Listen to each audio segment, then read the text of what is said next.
Hello hello, এটা ATM. এটা তোমার গরমে এসির হাওয়া খাওয়ার জায়গা নয়। আমি এমনিও এসির হাওয়া খেতে আসিনি, টাকা তুলতে এসেছি। হঠাৎ কি মনে করে? আমাকে তো ভুলেই গেছিলিস। আরে ভাই, সব তো এখন ইউপিআই দিয়েই হয়। এখন টাকা তোলার দরকারই পড়ে না। আজকে বাবার টাকা দরকার ছিল, তাই আসলাম। নিশ্চয়ই কাকুর পকেট মেরে নিয়ে এসছিস। একদমই নয়, বাবাই আজকে কার্ডটা দিল টাকা তোলার জন্য, যাতে কার্ডটা ডিঅ্যাক্টিভেট না হয়। যাক, কাকু তো মনে রেখেছে আমাকে। বল কত টাকা তুলবি? 100 টাকা। এ ভাই, আমি এটিএম।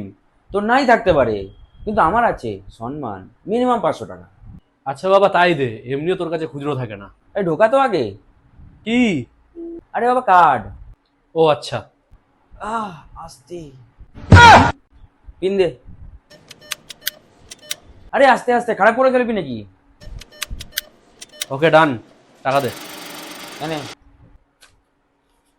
আরে ভাই, কাউন্ট করার কিছু নয়, এই একটাই নোট। আরে ভাই, আমি কাউন্ট করছি না, এটা দেখছি, এটা ফেক নয় তো? আরে অ্যাডভান্স এটিএম আমি। অত ফালতু বকবি না, পুরো উড়িয়ে দেবো। আচ্ছা ঠিক আছে। আহ, কি হলো কি? ক্যান্সেল করলাম, যাতে পরে কেউ তুলতে না পারে। কার্ড আর টাকা নিয়ে ফোট এবার। হ্যাঁ হ্যাঁ, যাচ্ছি।